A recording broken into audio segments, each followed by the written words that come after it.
Mema Oyerepa Kwaba Eba GC News. Hot news, all time latest and hot news. And I'm the Bramo. Afia Schwar Sliga, Afia Schwar, to say, and ya asentutua, or no so what is here, Auntie Naa also, and ye, Oyerepa, what in Sammy Bria to Gyamfi, Auntie Naa. Now, say, a baby, and some women, you know, Mr. Say, so we are subscribe to the channel now, Mr. Say, over subscribe. What do you have say, over click add a subscribe button, you know. Now, what barely notification. Well, sir, you video also what's ever can be. I told you that well, like video, no, give us a thumbs up. Nothing share my offer for sooner when you be now work. I feel you boy and see me. Now, when I was upon you, a copy of Auntie Naa shows. Be a crazy suit that say a year, you was upon a year back of your Auntie Naa shows. And do not send me break and for a king as any of us. Wanted to do the money, Auntie Naa would make the power fast so with this head man. And when the fear was nigger. You name it, you're a snigger. Only when you are over so papa so also come and see the United States assembly different cry in same baby. I don't know if you have a snigger TC Auntie Naa also. And so why I know TC the man also I want to be one man yet a copy away Auntie Naa shows. If you have a snigger, you want to pass now what the ensemble go now in Africa. Yes, no, you move right here. If you have a snigger in the camp, you could see and some what the Africa. It is you have a snigger, it is in me name dírty or pimswo. Me name dírty or pimswo jamo. Na mo tsene kwa mo na mo ye mo pe na mo chimie. Auntie Naa, wo yo hima. Auntie Naa, ya ma wakonya kwasie. Asante me wo yo hima wo nsiesie asem aboa. Wo de woni hu so ne ya Sarpong twempena. Oh, Auntie Naa. Sebe e baby a obi e. Menim se Tiwaa ye obi a one na twonyom. E ba twan. Auntie Naa. Gene che se ya Sarpong plan ni Tiwaa. Me pa cho e mere bi. Gene me ye wo se. Wa wo ke wo se wakwada o. Makwa na Akufo ni frɛ kura se de no ba. Wa wumpo, wa wo nsam. Yenu. Ti die na wo hu eye wo se ya Sarpong ne mpana ni Tiwaa. Me pa cho eniema a oye no. Ebi ne se me kɔ hɔ na on pese me kɔ hɔ no. O pese wono nko a ene tena hɔ. Uchimi ye wan se wo hima. Wo kwasia wate. Abuwe, wan ya wo hima. Wa konya se he, obsrai na. Wo sori anu wan wa fun se ye hu trumu. Wan wa fun se ye du trumu.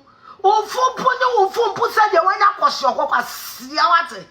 Wa no na de tra o kan ya Sarpong asem no, fa twetwe bini mu. Wa no na wotna wo platform time so no. Sa wo be disgrace ya Sarpong. Na wo dia trende aboe. Yes wa kwaje wo be kunu bra na beka. Aboe. Yes wa kwaje wo be kunu bra na beka. Eya den akoye secret wedding. O sai. Eya den wa wari egu ye. Wonyi ma wari asiesie anka wo di egu ye. Wonyi ma wari anka wo di egu aboa. Awari edi wo 47 years. O fu iwo na abesiesi. O kwasi animu. Oyerepa family ni pa ya ni dia wo ye kwasi ankasa. Wo ya aboa. Ni pa no Oyerepa family ni dia no. Wo nim nya sakete. En wo fo ne seso kwasi afo. En o do wo ma bebu. Because oye bemo tu akote. En yo ba wo ye tweba. En kwa ma mo ntra wo nim kwasi asamsa.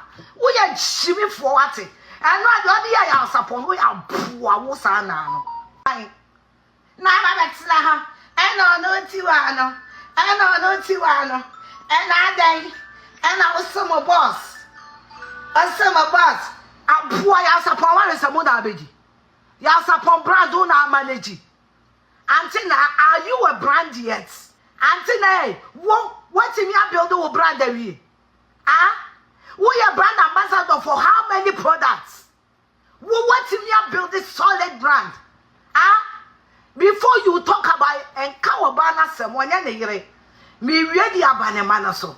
We are kwasi about it. Wouldn't me answer kete. You are an asshole. And I'm meet you. My name was how dare you? How dare you? How one no now person odi busa sister Tiwaa asem no fa kodi bini Auntie Naa wo kwasia wate wo kwasia wo betimi aye loyal ama wo be for 40 years and ka ate waware ho Se wo betimi aye lawyer. Auntie Naa, wo betimi adi nokure. Ama will be for 40 years, sir. And kada so to waware ho. And kada so to waware ho. And kada so to waware ho. What to abomu na Jimmy neta and the jina woman. Abu e sorry kwa jem. Oba sorry kwa jem. Sorry na kwa jem. Sorry na jawa wa mu yafunu. Ujimi no.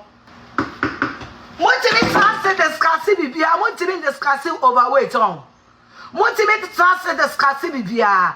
Montimi discussing say we say nipa kwa jem. No nya apomuden. Mon ko je mon tete mapom ti na Jimmy dra mo adwene mu safat no mo ye nkwa tete wo ne sofo no ye kwa sia papa wo enti sofo kwa sia no ti Oyerepa FM no na nka mo sorry na mo ne wo ba no akwa sorry fie ho na mo kosiesie asem na nka ne yi ho mo ka se ete won kwafo fa nsem ma yanim mo ni nsem ebedru yanim dako mo ni mo nsem a ebedru yanim dako aye kuma sam ye tnase esiesi asam de kuno because okokot mpa ye wo bibia ye friend ADR alternative dispute results enya sam nyina na judge tnaso ka enya sam nyina na judge otnaso ka mo di asam court judge tineka se mo ye business partners enti asam we ye mo nkona mo nkoka no woda mo di asem court judge tinka sa asem we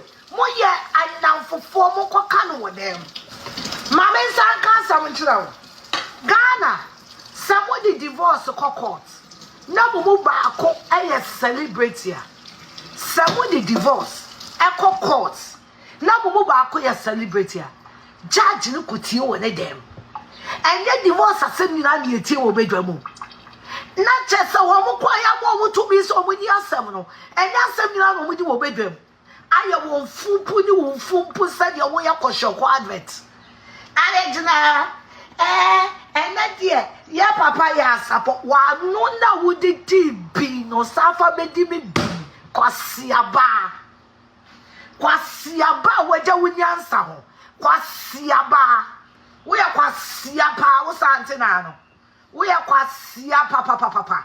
We are kwasia papa. You are fooling people. Everybody can sit on radio and raise 1 billion, 2 billion for people. Get it in your head. Asante bi ebo trotro. Why am so be our city to be an eduro?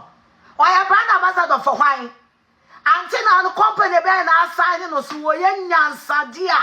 Company be ya Auntie TV so Nigeria for the guys careresi and fanko adwuma we are boa wate I am jealous of the chassis mo ka se kwasia bia ne pete ye so no kwasia bia enti ade no ye ne no no da wada ho kwasia ade no mo ye ne no one stop Oyerepa FM4 production say yam fani die ama sofo na ya Sarpong na ase no yem fa ni die emma no na yem kosofo na ase ni nkoti die enkoso what stop them enkwasiafo te samo enti na say Ghana's ka form support obia achibifo te say Auntie Naa enkwasiafo te sam woni sofo aboa no panyini na ohianti wada ni jimi di wachi no monti na obia ntimi muwa obia no enu ti na se muasa no mo di denti Ghana politicians se muwa obia omo boa ma se ya na mo de be omo boa ma na Bawumia ma osika enti Bawumia sika no enti Bawumia se no de ma no se ya na Bawumia de ma no se ya abue Auntie Naa aboa se no de ma no enkwasi akeka se na o se kwa me despite now o donate moja free every year now what moja at the man kolebu any 37 free obiase kankan ho Maame kai wo say o say kwa me despite anyway say ni busu ani hia moja o wo sika pa wo di betobi and so no more organize free blood screening and blood donation every year koto this way ni million ni nyama de chechem ko for free enkwasi asem senti wo magyan Ghana for suni e ba ye jimie ni enkwasi asem edi anu si papa no so ne wagyan na data Bawumia na obi fofo ba yare ama Bawumia akoma ni ska mama hwe wanti na unyanse so papa saya se akasefo bebre nim nyansa ante na wo ka ho akasefo no ma jimi no na di wo manim kan akasefo totoro bobofo nim nyansa ante na wo na di kan wo ye jimifo de anu a wo ye ne de na betimi aya afa ho de anu a wo ye ye no wo ye wie ye no wa ko fa ya support fa so refi ho wo nim nyansa. You are such a stupid woman. You are such an scallywag. You are such a nincompoop, an empty-brained asshole. You lack what we call wisdom. You lack intelligence. You lack intellect. You lack courtesy. What do I like it? Ethics of the media. You lack it. You lack ethics of the media. You do fucking lack it. Mogasi ya so camera ni ejimi on. Ye BF na usa hey amwa camera to Oyerepa FM. Kwa no what you ni Jimmy. You lack ethics. Kwasie. Yenje how you will survive this industry for 10 years. Oh Jimmy Fue. Auntie Naa Bue. Yenje how people will entertain this your stupidity for 10 years. Sawa kofa ya Sarpong. Nanka me say ayame wo fa na ayelu banka wanka de achi kawahu ka no the root of lawyers ebetro wo ya boa wate ya Sarpong yare na de SS kano na Oyerepa FM na muni ho ya Sarpong oyare na Tiwaa ya video na o stress kano Oyerepa FM na muni ho mo ye moa wo yo bad chimifo wo say ya wutie no utru mu be bon pa Auntie Naa wo be ye obi a wuntimi die wo na bo atwutwu utru mu wa ha mu kankan yes waju obi kunu be ya san story no wa ha mu nya nyan Auntie Naa wa ha mu kankan utru mu kankan yes waju obi kunu be trans na ka wonye ma ware asiesie na wuja awaware wonye mo ho ana wo sere de apro eda mo kire Wunye mo na ase apo ukwasia stop because video ya me boy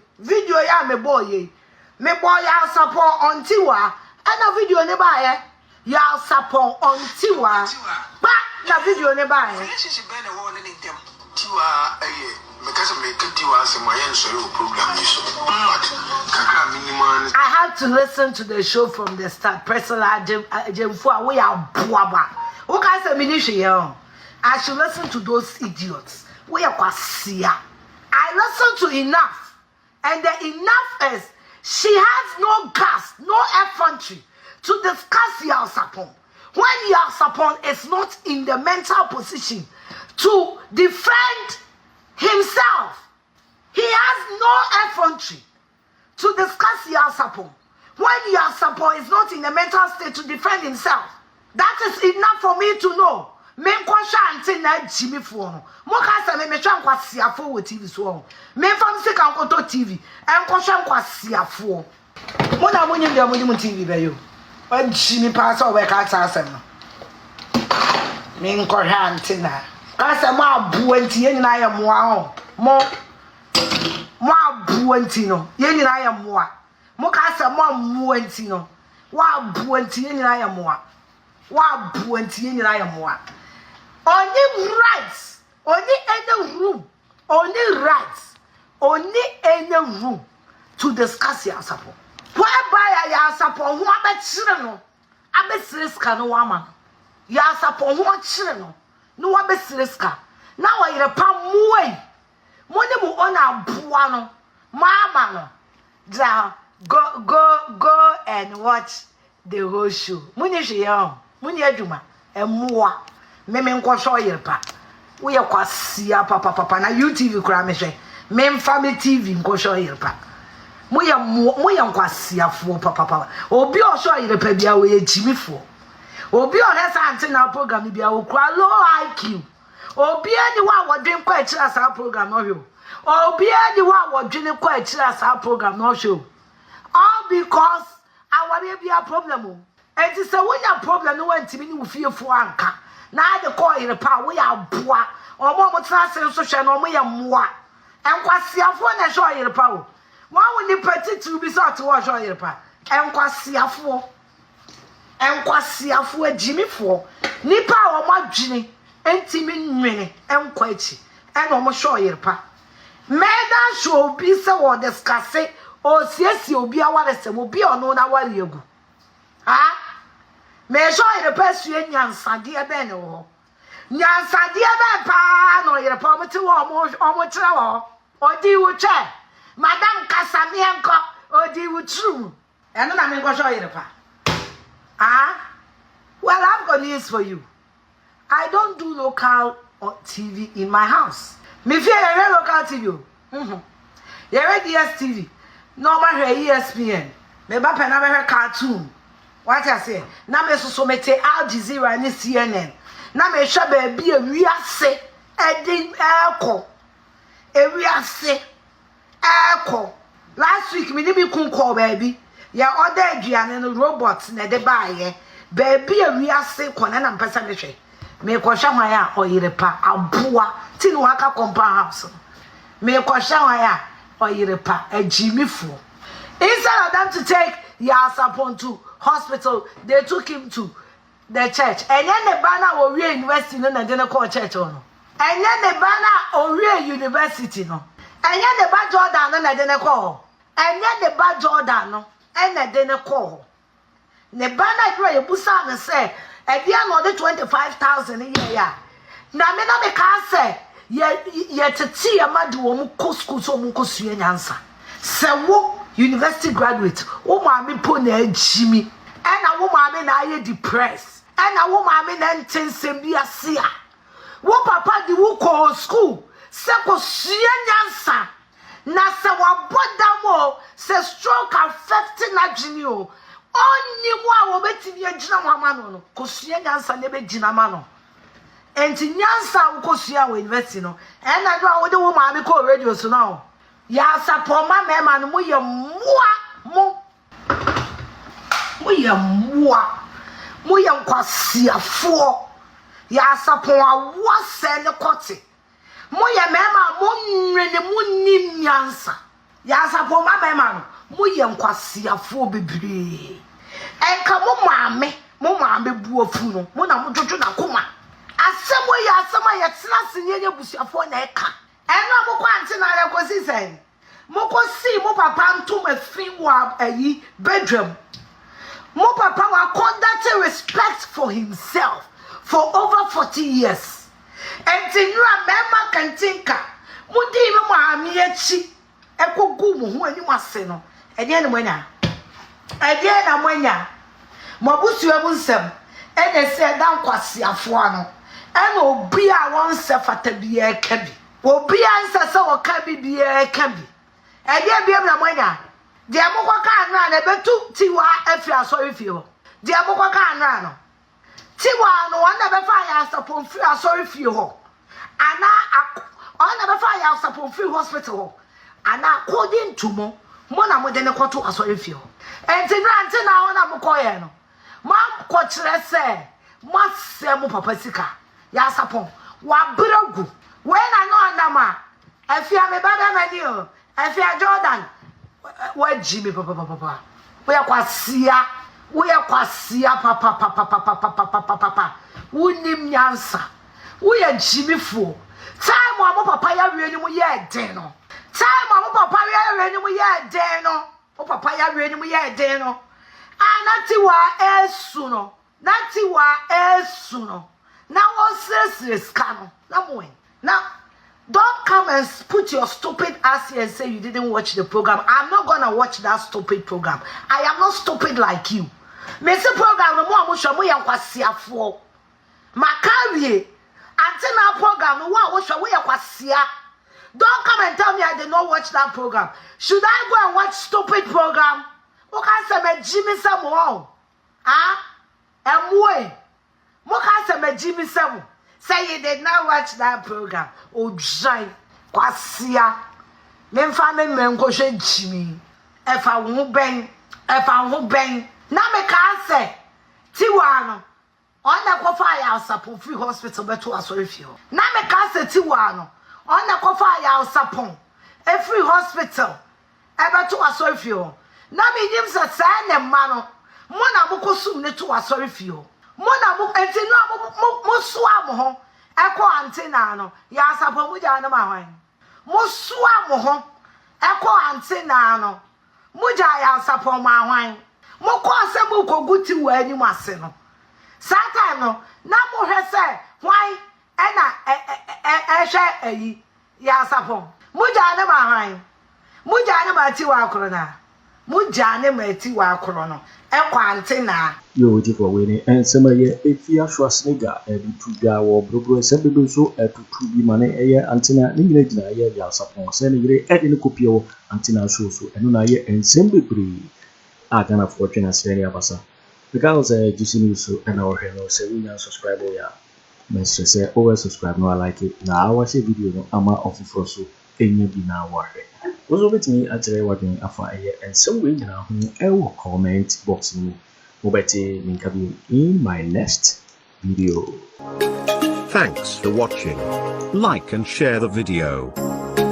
You can also drop your comment. Please don't forget to subscribe. Click on the bell to turn on the notification.